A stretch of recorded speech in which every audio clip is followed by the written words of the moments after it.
네, 해법을 찾는 토론 이슈엔 직설 시작하겠습니다. 미국 대선 당선자 확정이 늦어지면서 혼란이 계속되고 있습니다. 트럼프 대통령과 조 바이든 후보는 개표가 진행 중인 상황에서 각자의 승리를 자신하면서 법적 공방까지도 시사했는데요. 끝날 때까지 끝난 게 아닌 미국 대선 얘기 전문가들과 함께 짚어보도록 하겠습니다. 현대경제연구원 최영호 고문, 국립연구원 민정훈 교수, 연세대 통일연구원 봉영식 전문위원 나오셨습니다. 그리고 오늘 정다인 외신캐스터도 함께하겠습니다. 어서 오십시오. 반갑습니다. 네, 우선 지금 현재 개표 상황이 가장 궁금할 것 같은데 정다인 캐스터 우선 개표 상황부터 좀 전달을 해주시죠. 네, 개표 상황부터 전달해드리도록 하겠습니다. 현재 개표가 계속해서 진행 중에 있는데요. 조 바이든 후보가 선거인단 253명을 확보한 것으로 나타나면서 현재 앞서고 있습니다. 트럼프 대통령의 선거인단 확보한 수는 213명으로 나오고 있습니다. 또 전국 득표율로 봤을 때도 바이든 후보가 50% 이상의 지지율을 득표율을 얻으면서 현재 앞서 나가고 있는데요. 현재까지 알래스카, 애리조나, 또 조지아, 노스캐롤라이나, 네바다, 펜실베니아는 현재 개표 중이기 때문에 이 지역이 어느 쪽으로 기우는지도 좀 확인해 보셔야 할 것 같습니다. 그런데 이제 AP통신을 통해서 보면요. AP통신은 애리조나주에서 바이든 후보가 승리했다고 판단을 하면서 이 통계를 봤을 때는 바이든 후보가 선거인단 264명을 확보한 것으로 보입니다. 그렇게 되면 이제 매직 넘버까지 6명이 남는 셈이 됩니다. 그러니까 사실 253명의 선거인단을 확보한 상태에서 애리조나의 11명의 선거인단까지 합치면 264명이 된다는 얘기를 해주신 것 같습니다. 우선 지금 현재 굉장히 개표 상황이 진행되면서 누가 어디를 승리했는지를 두고 여러 가지 얘기들이 나오는데 각 후보들은 서로 각자 자신이 이제 승리를 했다라고 지금 자신을 하고 있는 상황입니다. 두 후보의 목소리부터 좀 들어보고 진행하도록 하겠습니다. This is an embarrassment to our country. We were getting ready to win this election. Frankly, we did win this election. So we'll be going to the U.S. Supreme Court. We want all voting to stop. We don't want them to find any ballots at 4 o'clock in the morning and add them to the list. And it's their will that determines who will be the President of the United States after a long night of counting. It's clear that we're winning enough states to reach 270 electoral votes needed to win the presidency. I'm not here to declare that we've won, but I am here to report when the count is finished, we believe we will be the winners. Virtually all the remaining ballots to be counted were cast by mail. 네, 아직 개표가 진행 중이고 우편 투표의 결과는 아직 시간이 남아있긴 하지만 두 후보 모두 승리에 대한 자신감을 좀 드러낸 상황입니다. 사실 개표가 시작되기 전에는 예상했던 것과 개표가 진행되면서는 또 다른 양상들이 좀 많이 전개가 되는 모습이었는데 또 지금은 또 많이 또 상황이 변화하는 모습을 지금 미국 대선 상황을 볼 수 있습니다. 최 고문님 어떻게 보세요? 일단 지금 그리고 앞에 뭘 오늘 가져오셨는데 이거부터 좀 설명을 해주시면 좋지 않을까 싶거든요. 공식 미국의 시일입니다. 오피셜 시일이니까 우리나라 말로 하면 옥새죠. 그래서 이거를 누가 갖느냐 그거 지금 싸움하는 건데요. 들어서 보여주시면 어떨까요? 지금 저희가 잘 안 보이니까요. 이 오피셜 시일 오브 유나이티드 스테이트 오브 아메리카인데 제가 클린턴 대통령한테 직접 백악관 방문했을 때 이제 받은 선물인데 요거 가지려고 지금 이렇게 싸우는 거예요. 지금 결국 이거군요. 예, 이거 싸움이기 때문에 그래서 한번 여러분 보여드리려고 갖고 왔습니다만은 진짜로 이거 우리가 깜깜이 선거였는데 신의 영역을 넘어서 진짜 이거는 어디로 갈지 모르는 그렇게 알고서 했는데 저도 이제 요새 방송을 많이 합니다만 오전 방송하고 오후 방송하고 이 내용들이 달라지죠. 달라지고 정말 계속 바뀌더라고요. 지금 이제 마지막으로 남은 6개 주의 향방인데 그 중에서도 네바다의 6표가 진짜 6표뿐이 안 돼요. 그것이 이제 결정적인 분위기가 되는데 지금 네바다 굉장히 많이 진행이 됐는데 바이든 후보가 좀 앞서 있어요. 그러니까 이제 이게 얼마나 지금 미국 국민들도 궁금하고 또 이거를 발표하기가 또 어려운지 네바다 선거관리위원회에서는 내일 오후 2시까지 앞으로의 개표 상황은 발표하지 않는다라고 공식 발표를 했습니다. 아직까지 네바다에는 7만 5천 개의 우편 투표를 더 해야 되는데 네. 현재 차이는 뭐 1%입니다만 1%라는 게 8천 표 차이밖에 안 되거든요. 그 우편 투표로 충분히 뒤집힐 수 있는 수치인 예, 뒤집힐 거네요. 수도 있고 지금 뭐 어떤 상황인지 모르는데 그러니까 이제 뭐 트럼프가 지금 44개 주에서 300건의 소송을 하겠다 뭐 이런 얘기를 하는데 벌써 지금 4군데를 지금 뭐 벌써 소송을 걸었어요. 네. 뭐 그러니까 조지아 지금 뭐 들어오기 바로 직전에 조지아에 대해서 지금 개표 중단, 그다음에 위스콘신에 대해서는 재검표, 그다음에 미시간 거기는 개표 중단, 예. 그리고 펜실베니아도 개표 중단 이런 소송들을 지금 벌이고 있는 걸 봐서 조금 더 길어지는 대선 후보 확정 일자라고 이제 보여집니다만은 저번 2016년도에 선거의 키워드가 우리가 보면은 샤이 트럼프였잖아요. 그렇죠.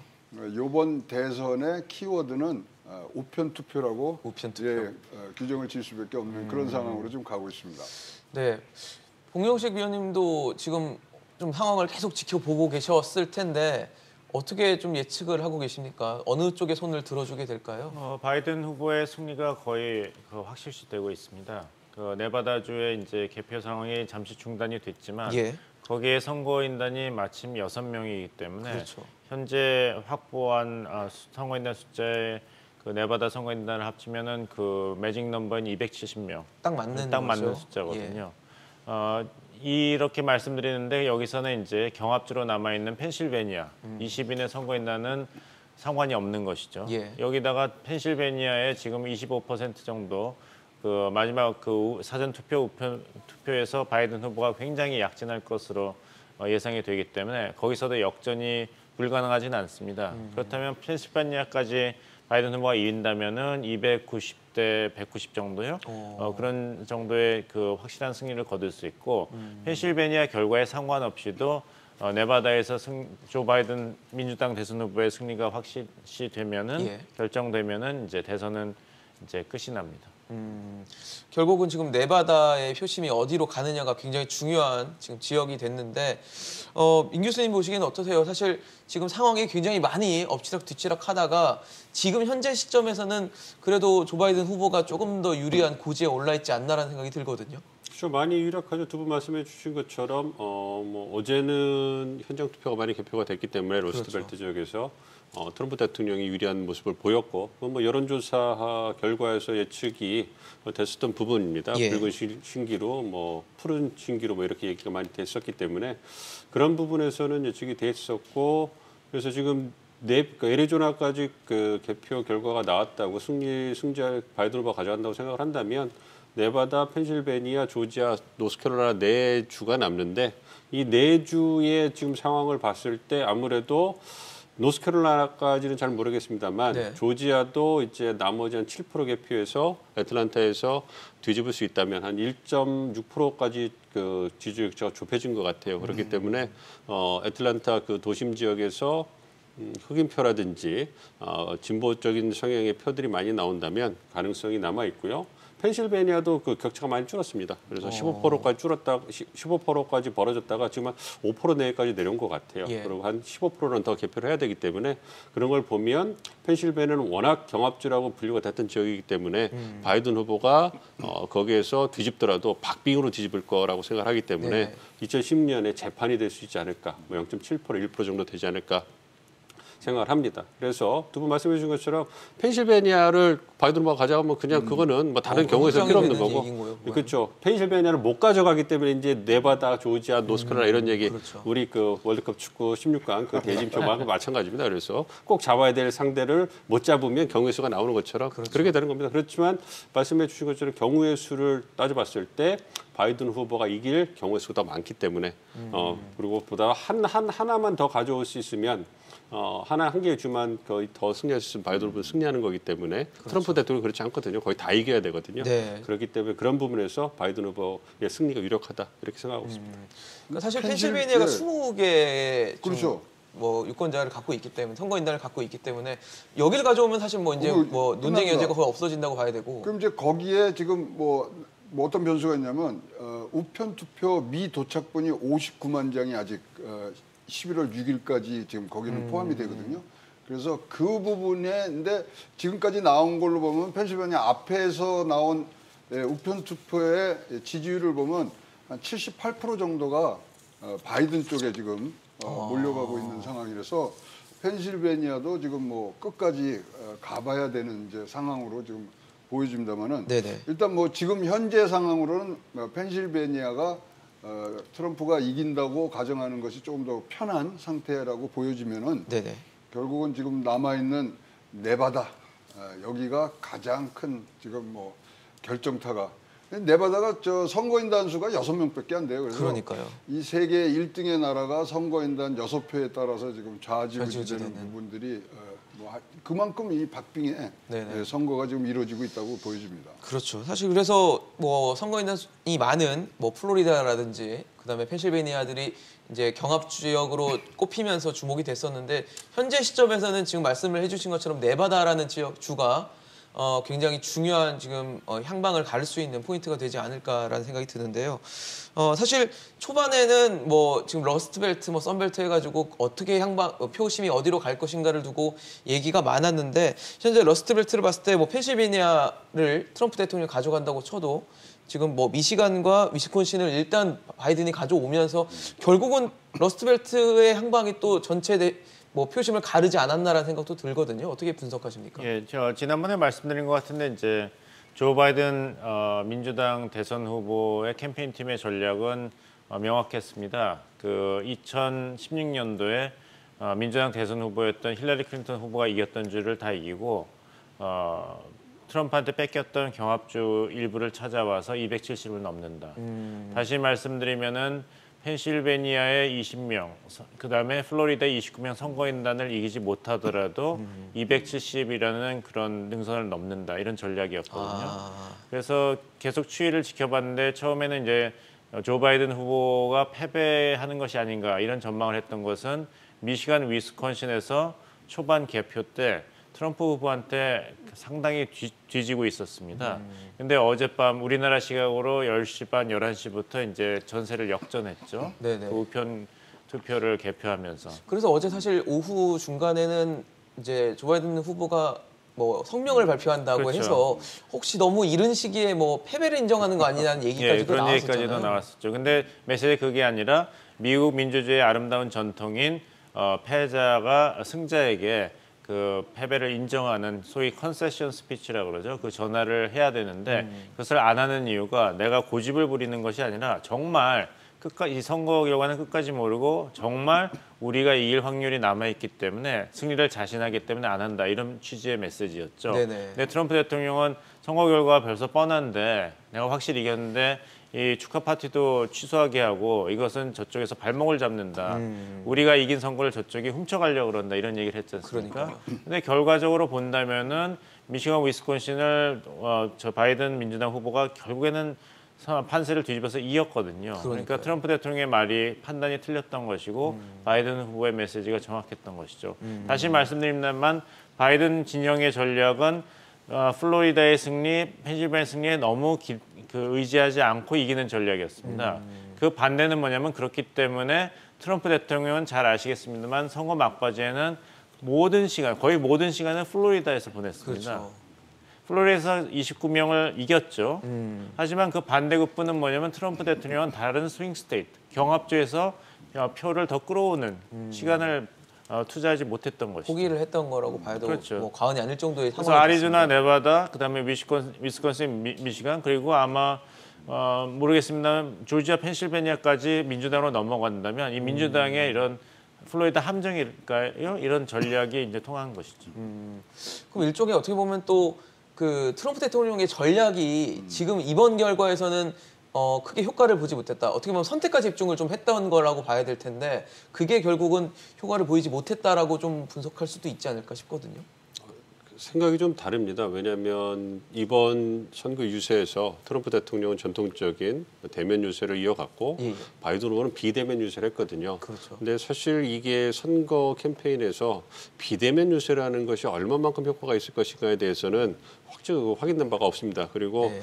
이게 전통적인 방식이긴 하지만 유권자들을 만나고 연설하고 열광하고 이런 분위기가 상당히 표를 모으는 데 굉장히 도움이 많이 됩니다. 그렇기 때문에 사실 트럼프 대통령이 보여준 막판의 광폭 유세는 예. 그거는 굉장히 의미가 있는 부분이었죠. 그래서 막판에 지지층 결집하는데 굉장히 설득력 있고 그다음에 힘을 발휘했다고 생각을 하는 반면에 바이든 후보의 그 선거 캠페인은 이제 개인적으로 결과가 바이든 후보 쪽으로 박빙이지만 넘어가게 됐으니까 다행으로 나오지 만약에 박빙이 좀 패배를 했다면, 그러니까 러스트벨트를 지면서 패배를 했다면 굉장히 회자가 많이 되고 비난을 많이 받았을 거예요. 저런 식의 유세는 그렇죠. 별로 좋은 방식이 아니다라는 평가를 받을 수 있다는 그러니까 얘기네요. 너무 그 공화당 쪽에서 공격하는 것처럼 베이스먼 조에서 어디 있나 그 조 바이든 그래서 베이스먼트에 숨었지 막 이렇게 나오는 것처럼 이런 부분에서 힐러리 클린턴이 러스트벨트를 등한시해서 졌던 것처럼 예. 바이든 후보가 또 다른 방식으로 그 유권자들을 등한시함으로써 졌다 이런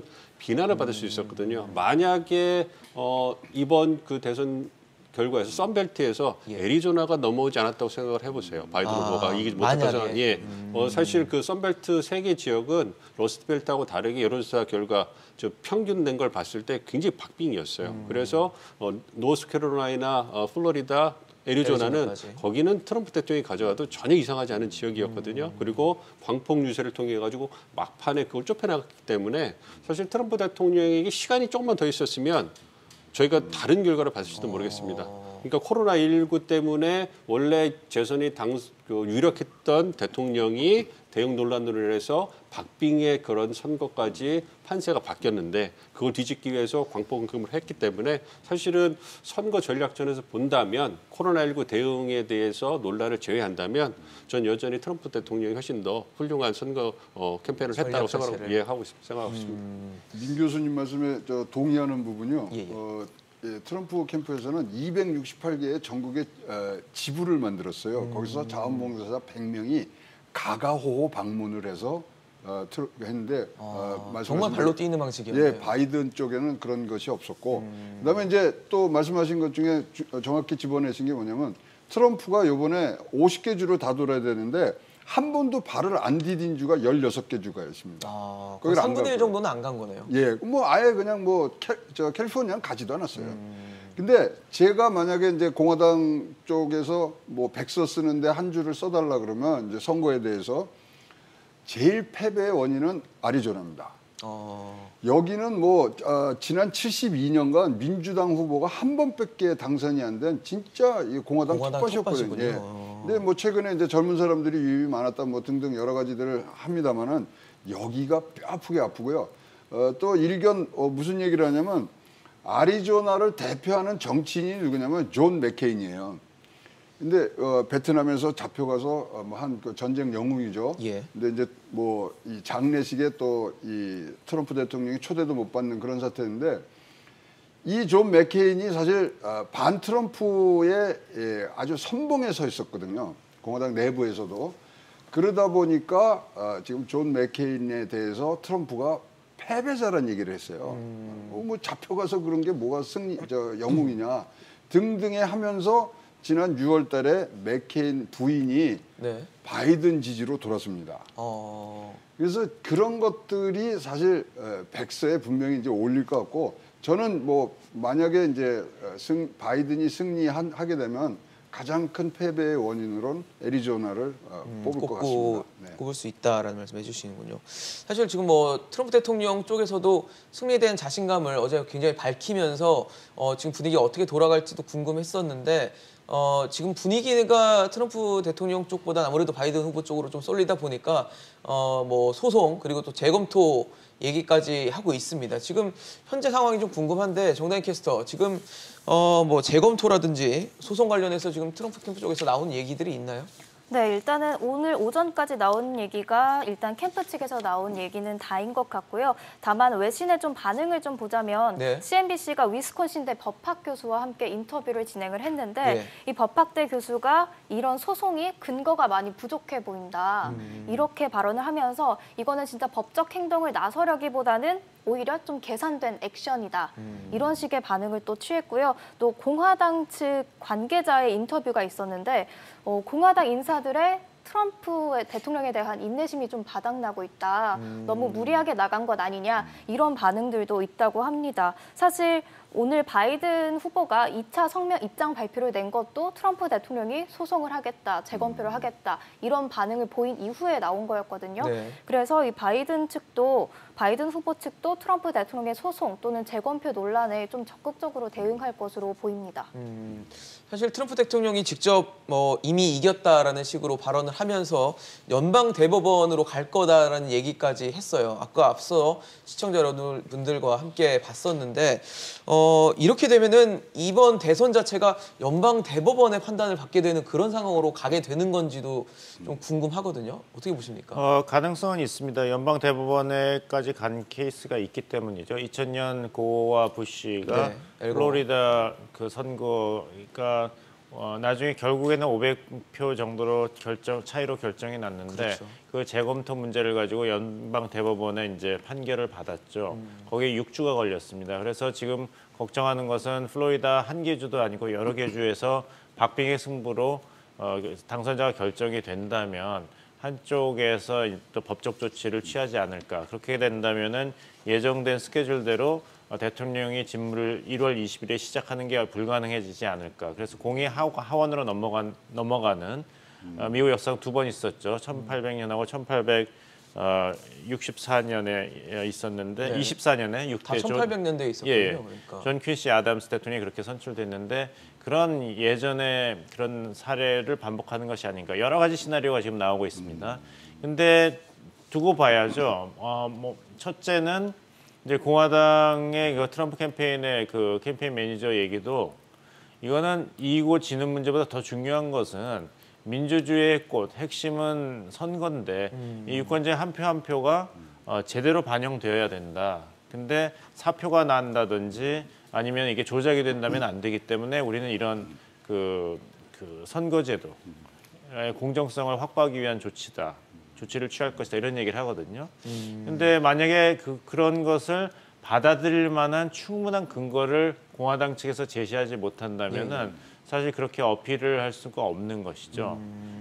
지금 나오고 있는 것은 공화당의 유력 정치인들도 트럼프 대통령의 그런 일방적이고 성급한 승리 선언은 너무 지나친 행동이었다. 자체적으로 그 비판이 있습니다. 네네. 그래서 과연 그리고 지금 나오고 있는 것은 이제 공화당 측에서 지금 투표가 한참 진행되고 있는 펜실베니아와 조지아에서 개표가 한참 진행되고 있는데 개표를 중단해 달라고 예. 이제 소송을 하는 것이지 대통령의 명령을 할 수는 없는 것이거든요. 이게 연방제이기 때문에 그렇죠. 이거는 주의 권한입니다. 네네.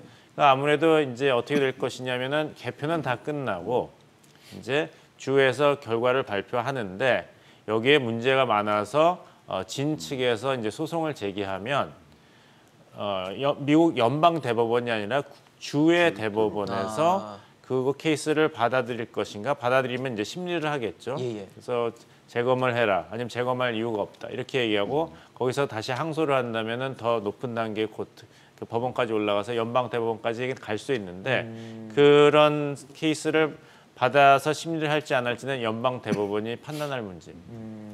그런데 연방 대법원이 최근에 그 대법관이 바뀌었잖아요.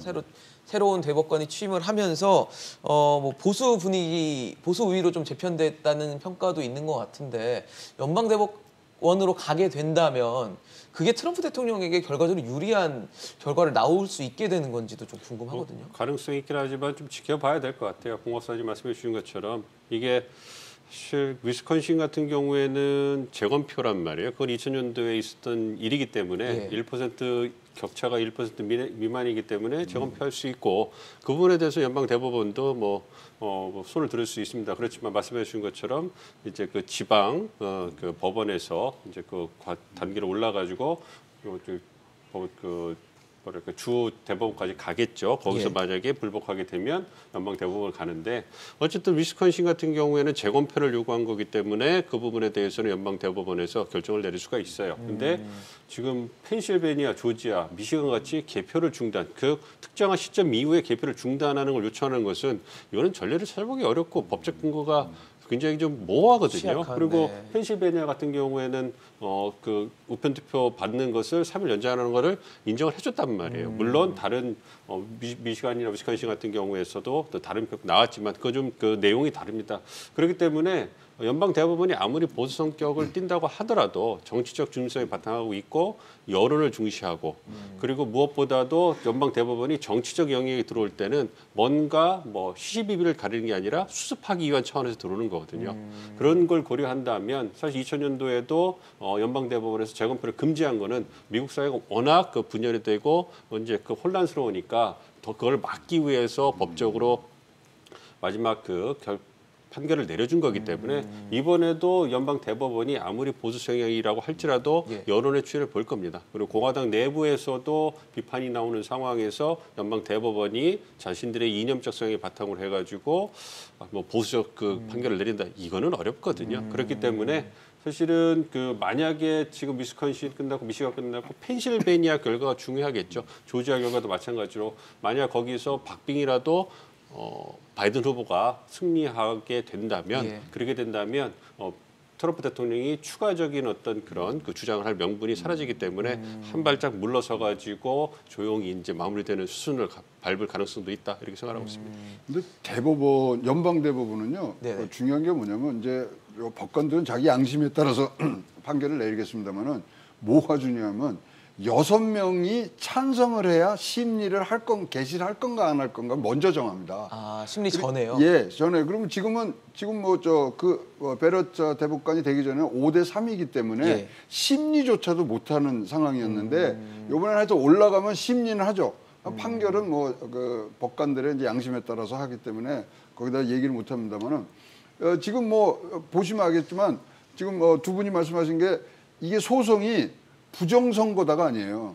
개표를 중단하려는 거거든요.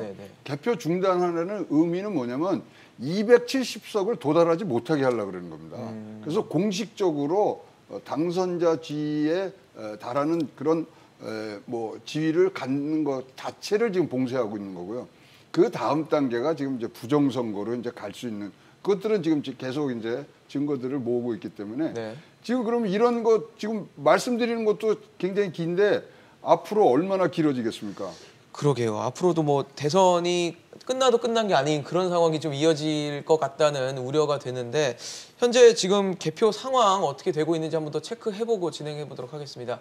정단 캐스터 지금 개표 상황 좀 전해주시죠. 네, 조금 전에 조지아에 대해서 말씀을 해주셨는데 지금 CNN에 9분 전에 속보가 올라온 게 하나가 있습니다. 트럼프가 일단은 조지아에서 앞서고 있기는 하거든요. 다만 그 격차가 지금 빠르게 좁혀지고 있는 게 이제 트럼프 대통령과 또 바이든 후보 간의 격차가 47,000표밖에 나지 않는다고 합니다.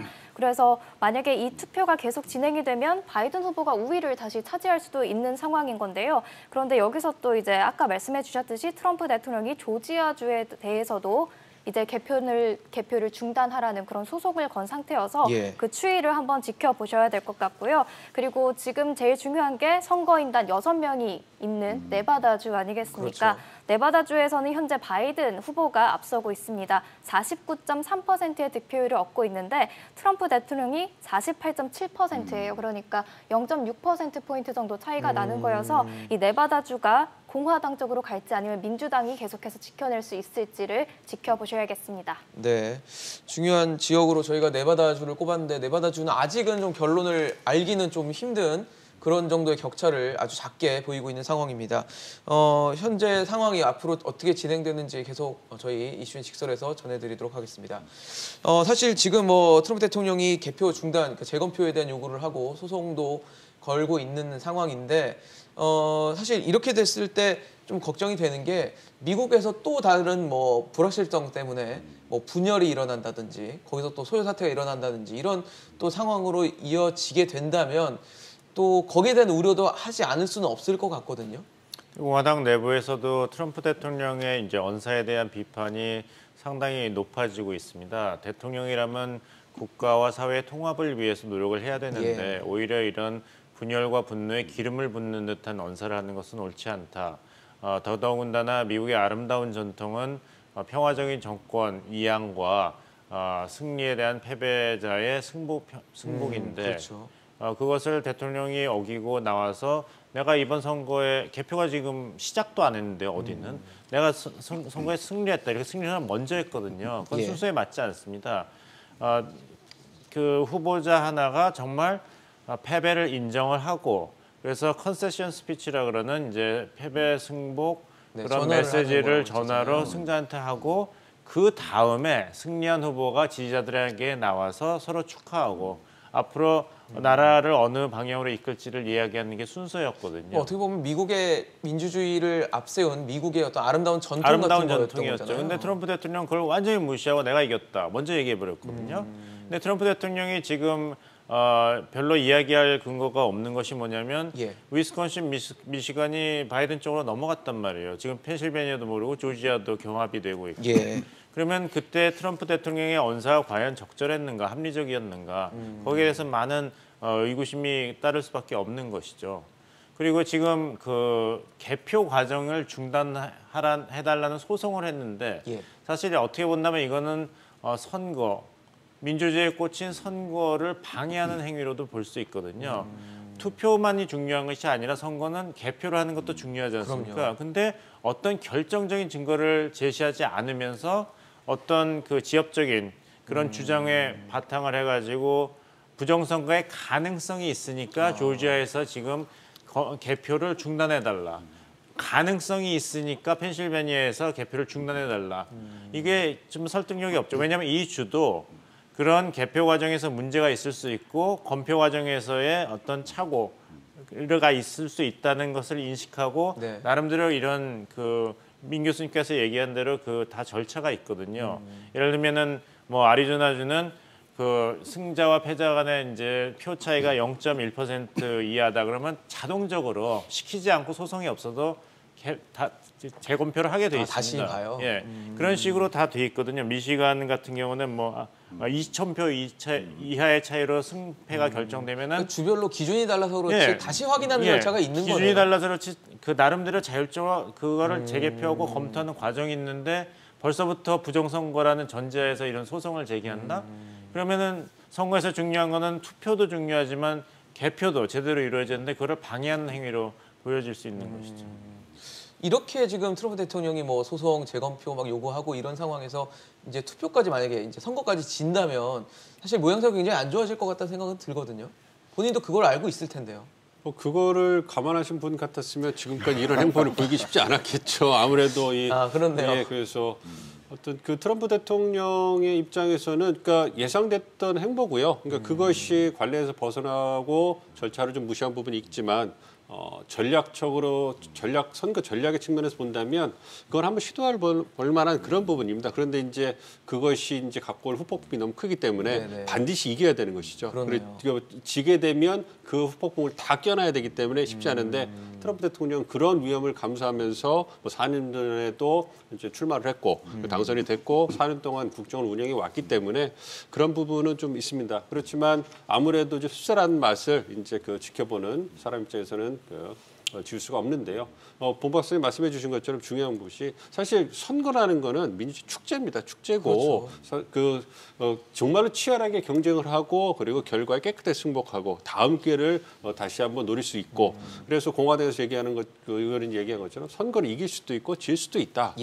사실 물론 공화당 의원 같은 경우에는 트럼프 대통령 이후에도 뭐 정치를 해야 되니까 정치적 측면에서는 뭐 다른 이해관계를 갖고 있기 때문에 그런 얘기를 할 수 있다 말씀을 드릴 수 있겠습니다만 그렇지만 그래도 그 의원들이 얘기하는 것처럼 그게 민주주의가 작동하는 원리고 그리고 원칙이기 때문에 그런 부분에서 존중을 해줘야 되는데 그런 부분을 갖다가 좀 깨고 있기 때문에 그러한 부분에서 이제 후폭이 크고요. 이러한 부분들에서 어쨌든 간에 정치적인 책임을 져야 됩니다. 그렇기 때문에 진행되는 상황을 보고 트럼프 대통령이 보다 좀 다르게 탄력적으로 대응을 할 거라고 보고요. 이제 만약에 이번 선거에 못 이기게 난다면 이제 그런 정치적 후폭풍이 어떻게 미국 사회에서 반영이 돼서 트럼프 대통령에게 어떤 그 돌아가는가를 지켜보는 것도 하나의 관전 포인트가 되지 않을까 생각하고 있습니다. 사실 나중에 후폭풍이 굉장히 좀 심하지 않을까 싶거든요. 어떤 결과가 나오더라도. 심한 정도가 아니죠. 왜냐하면 트럼프 개인으로 보면요. 선거에 지면은 미국 떠나야 됩니다. 왜냐하면 지금 뭐 세금 문제라든가 뭔가 지금 고소 고발 등이 20건 이상이에요. 예. 그러면 미국에서 거주하시면 안 돼요. 왜냐하면 미국을 이제 바이든 떠나야 후보가 되는 졌으면 델라웨어 가서 그냥 편안한 여생을 하면 되지만 트럼프는 진짜로 뭐 이게 뭐 농담처럼 얘기하는 게 아니라 미국을 떠날 수밖에 없는 그런 절박함이 뭐 선거에 이제 묻어난 부분들이 많기 때문에 네. 그만큼 이제 소송이 좀 길어질 거라고 생각을 하고요. 예. 그러는 반면에 이제 트럼프가 이제 앞으로 갖고 가야 될 부분 중에 하나가 선거 중에 나온 얘기가 그거 아닙니까? 요번에 지면 2024년도에 또 재출마하겠다. 예, 뭐 등등의 여러 가지 지금 뭐 실현 가능성 굉장히 낮습니다만은 얘기들 하는 게 절박함이 묻어나오는 부분들이 굉장히 많고요. 지금 말씀하신 대로 이제 후폭풍 얘기를 하셨는데 사실 미국은 한번 이런 걸 겪었어요. 16대 에브라임 링컨 때 사실 상대방이 민주당의 스티브 더글라스라는데 아주 뭐 박빙으로 이겼어요. 근데 그거에 대해서 불만을 품은 선거 결과에 불만을 품은 남부 7개주가 일으킨 사건이 남북 전쟁이거든요. 그래서 이러한 뭐 역사 속에도 한번 있었던 일이기 때문에 지금 뭐 이 심지어 이제 총기 판매가 91%가 늘어나는 그런 상황까지 지금 있는데 어떻게 하든지 지금 뭐 세계 1등의 나라에서 양 지도자가 뭐 이 국민들을 다시 한번 도닥여주는 부분들이 있어야 되고 아까 우리 이제 뭐 보도자 저 자료에 화면에도 나왔지만 그 바이든 후보가 나와서 뭐 그 다음 세 번째 연설을 할 때 사실 빠진 게 뭐냐면 국민을 뭐 위한 국민에 의한 뭐 그 말이 그 안에 들어가 있거든요. 그래서 진짜로 국민을 위한 선거 과정과 결과가 되는 부분들이 꼭 있어야 되리라고 생각을 합니다. 지금 뭐 세 분이 말씀해 주신 것처럼 앞으로 또 폭풍이 예상되고 우려가 될 수밖에 없는 상황인데 지금 미국 현지 분위기도 좀 궁금하거든요. 정다희 캐스터가 좀 전해주시죠. 네, 미국 현지는 이 혼란스러운 상황에 대비해서 만반의 준비를 했었습니다. 뭐 LA나 워싱턴 DC의 명품가들 중심으로 핫판을 통해서 창문을 가린다든지 폭동 사태에 많은 대비를 했는데 사실 지난 여름이죠. 인종차별 시위 때와는 다르게 그런 대규모 폭동 사태는 없는 것으로 아직까지 그런 외신 보도는 나오지 않고 있습니다.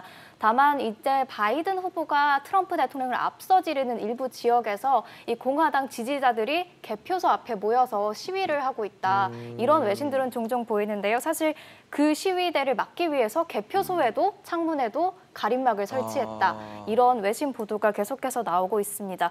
그리고 어제와는 다르게 바이든 후보랑 트럼프 대통령의 트위터가 지금 쉬지를 않고 있는데요. 트럼프 대통령은 계속해서 언론이 자신의 승리를 보도를 안 해주고 있다. 자신이 이겼는데 왜 보도를 안 해주냐. 이런 반응을 내보이고 있고요. 대신 바이든 후보는 개표를 좀 차분하게 기다려달라. 우리는 이겼을 것이다. 이런 식의 자신감을 내비치는 모습 계속해서 보여주고 있습니다. 네, 미국 현지 분위기는 뭐 아직 본격화되진 않았지만 살얼음판을 좀 걷는 듯한 그런 분위기를 전해받을 수 있었던 것 같습니다. 사실 미국의 뭐 어떤 뭐 징크스라고 할까요? 하나의 징크스가 있는 게 경기가 좋으면 현직 대통령이 재선에 실패하는 경우가 좀 드물었다라는 얘기를 하던데 그런 공식이 실제로 지금 뭐 적용이 되고 있는 건가요?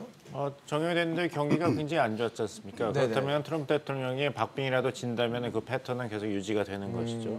근데 이번에 이제 패턴 중에 하나가 어긋난 게 뭐냐면 오하이오주입니다. 오하이오주를 이기지 않고 승리한 그 대선 후보가 없었는데 한 번 있었죠. 1944년 이후로 딱 한 번 있고 1964년 이후로는 한 번도 없었는데 이번에 오하이오를 이기면 대권을 쥐게 되는 거예요. 오하이오가 그 미국의 유권자들의 딱 평균을 대표하는 주라 그래가지고 그런 가치가 있었는데 예. 이번에 트럼프 대통령이 오하이오주를 쉽게 석권하는 것을 보고 트럼프 대통령이 이기는 것이 아닌가 했는데 만약 지금 추세가 끝까지 이어져서 바이든 후보가 이긴다면은 처음으로 1964년 이후 처음으로 오하이오주가 미국 대선을 대표하는 주가 아니게 되는 케이스가 됩니다. 이 징크스 몇 개 재미난 걸 말씀드리면 예. 지금까지 키가 큰 후보가 다 이겼답니다. 두 두 후보 후보 중에 중에 재미난 것만 보면 그다음에 머리숱이 많은 후보가 항상 이겼답니다. 근데 그것도 이번에 이제 깨지는 거가 되고요.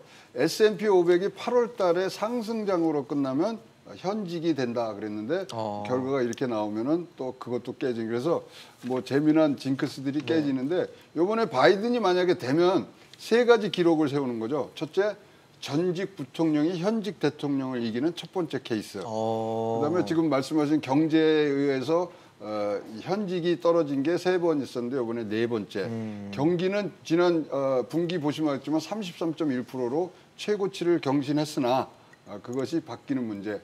그다음에 지금 내심 바이든이 노리고 있는 것은 이번 득표가 역사상 가장 높은 득표수를 차지할 수도 있다. 300만 표 이상 지금 이긴 적이 뭐 없답니다. 근데 그거를 깰 수 있다. 그래서 세 가지 기록에 도전하는 것이 지금 바이든의 또 격가지 얘기입니다. 네. 지금 두 분 말씀을 들어보니까 대선이 끝나더라도 회자가 될 만한 뭐 몇 가지 이야기들이 나오지 않을까라는 생각이 좀 드는데요.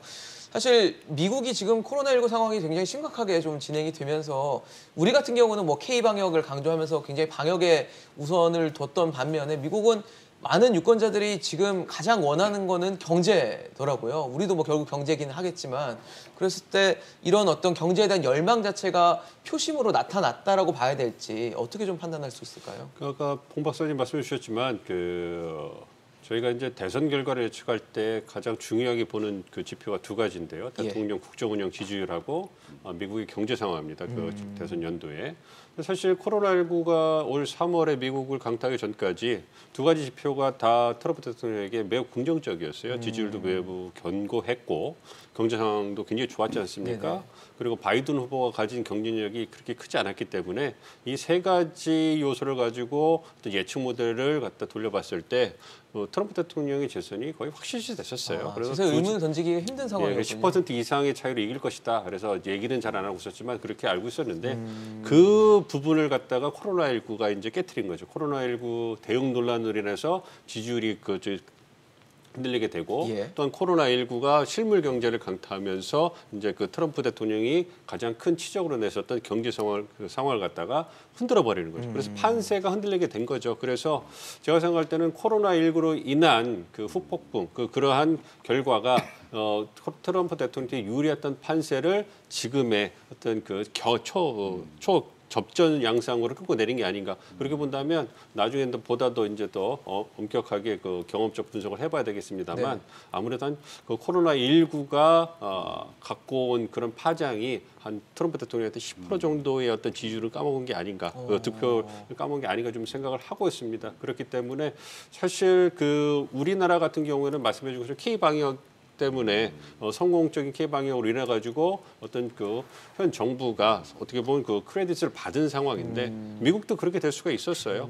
그 코로나19가 미국 강타했을 때 결집부 효과가 일어나면서 트럼프 대통령 지지율이 거의 49% 50%까지 올랐는데 그 이후에 논란에 휩싸이면서 다시 이제 떨어져 내려갔거든요. 본인이 감염되기도 했으니까 확진되기도 그렇죠. 그러니까 코로나19로 판세가 흔들렸지만 코로나19 대응을 효과적으로 했다면 그러면 낙승이 아니라 압승으로 갈 수 있는 판이 열리는 거였는데 그거를 혼자서 이제 망친 거죠. 어떻게 보면.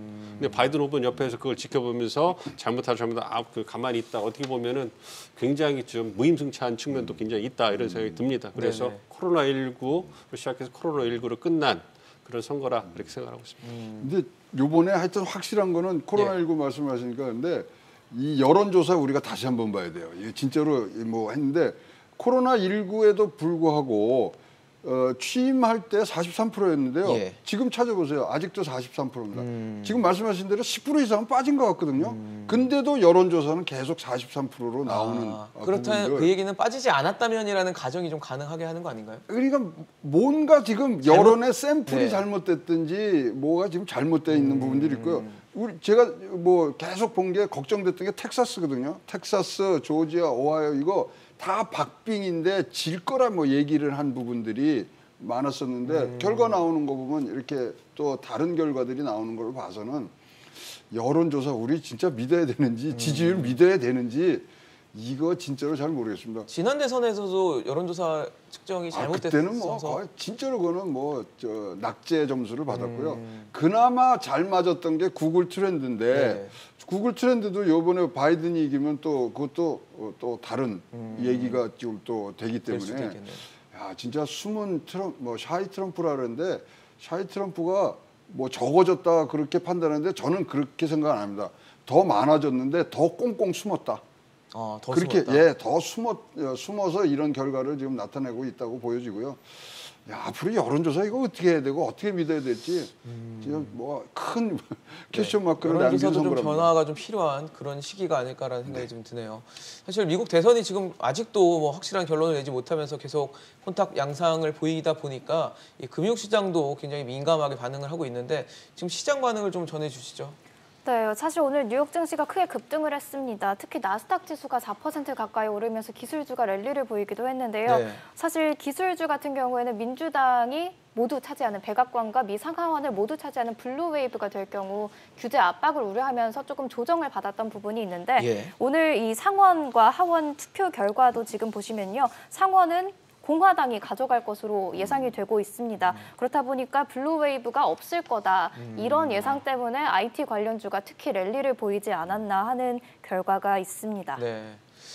공연님 마지막으로 좀 여쭤볼게요. 지금 뭐 대통령이 누가 되느냐가 굉장히 중요한 시점이긴 한데 상하원도 굉장히 좀 구성을 어떻게 하느냐도 중요하잖아요. 지금 현재는 상원은 뭐 공화당 위주로 좀 갈 것 같고 그다음에 하원은 민주당이 쥐게 될 것 같다는 예측이 되고 있는데 이렇게 되면 좀 미국 정세가 어떻게 돌아간다고 봐야 될까요? 그 2016년에 이제 돌풍같이 등장한 이제 트럼프라는 아웃사이더가 대통령이 당선돼서 백악관에 입성까지 했죠. 예. 그때는 이제 기득권층을 공격하고 기존 체제가 무능하고 부패했다 이런 화두로 성공을 한 것이거든요. 그리고 미국 우선주의, 미국이 다른 나라한테 지금 그 수탈을 당하고 있다. 우리 중심으로 살아야 된다. 멕시코와의 국경도 벽을 쌓아야 된다. FTA에서 나와야 된다. 파리 기후 협약에서도 탈퇴해야 된다. 이런 얘기를 했어요. 네. 어떻게 보면 트럼프 대통령만큼 선거 공약을 잘 지킨 대통령도 없었어요. 근데 이번에 코로나 방역에 실패하고 미국에서 23만 명이 목숨을 잃었고 그다음에 2,300만 명이 지금 실업급여를 받으면서 살아가고 있습니다. 직장이 없어졌고. 코로나로 참 힘든 상황을 겪고 있죠. 그렇지만 지난 3월부터 미국의 억만장자는 각자의 재산이 30% 증가했어요. 오히려. 증시 랠리 덕분에. 네네. 이런 양극화 현상이 있죠. 그럼에도 불구하고 미국의 대다수의 유권자들은 아직도 트럼피즘을 지지한 것이거든요. 트럼프 후보를 찍었지 않습니까? 이 네. 박빙의 대선이었습니다. 2020년은. 그 말은 뭐냐면 비록 바이든 후보, 민주당 정권이 들어온다 하더라도 미국의 적어도 50% 정도의 인구는 미국이 지금 위기다라는 불안감에 쌓여 있고 내가 어떻게 살아야 될지 불안하다. 그것을 잘 반영하고 있고 그래서 미국이 굉장히 그 너그럽고 다른 나라를 존중하고 다자주의를 표방하는 그런 패권국가가 되기보다는 네. 다른 국가에게 압박을 가하고 미국의 이익을 최대화하려는 우선하는. 트럼프식의 외교 정책, 그런 외교 관계를 계속 유지하지 않을까 그 점이 우려가 됩니다. 네, 지금 현재 뭐 미국의 개표 상황이 계속 진행되고 있고 아직 확실한 결론이 내려지지 않은 상황입니다. 저희도 소식 들어오는 대로 또 전해드리고 분석하는 시간 준비해 보도록 하겠습니다. 오늘 최영호 고문, 민정훈 교수, 봉영식 위원, 정다인 외신캐스터와 함께했습니다. 감사합니다.